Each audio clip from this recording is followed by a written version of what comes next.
Pasca banjir, warga Aceh Tenggara mulai membersihkan rumah mereka. Ya, sejumlah barang seperti tikar, kasur, serta pakaian mulai dikeringkan pasca banjir melanda pemukiman warga.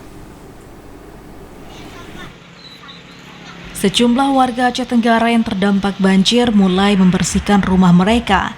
Dari pantauan tim TVRI Aceh, sejumlah warga terdampak banjir menjemur pakaian serta sejumlah peralatan rumah tangga yang sempat tergenang banjir. Meski mulai membersihkan rumahnya dari lumpur pasca banjir, sebagian rumah warga di 50 desa terdampak masih tergenang banjir. Saat ini BPBD setempat terus melakukan pendataan warga terdampak.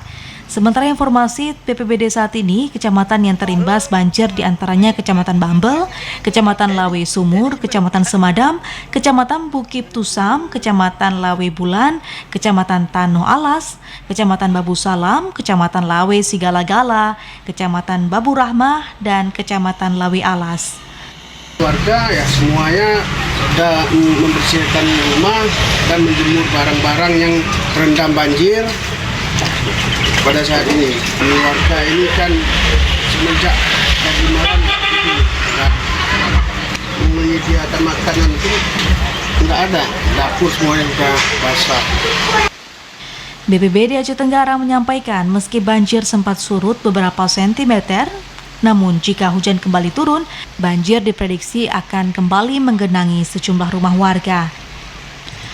Tidak hanya menggenangi pemukiman warga, banjir juga menggenangi jalan lintas antar kecamatan Desa Lawe Hijau dan Desa Kutalesung yang terletak di Kecamatan Lawe Sumur, serta jalan antar kabupaten yang hingga kini masih tergenang banjir, khususnya di Desa Kuning 1 yang menghubungkan jalan lintas Sumatera menuju Kota Cane serta Gayo Lues.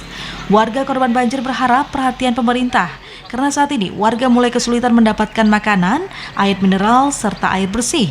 Salah seorang warga, Hardi Yuda, menambahkan, selain makanan, korban banjir juga memerlukan selimut serta pakaian layak pakai dan kebutuhan sehari-hari, khususnya bagi anak-anak dan lansia. Dari Aceh Tenggara, Abdul Aziz, TVRI melaporkan.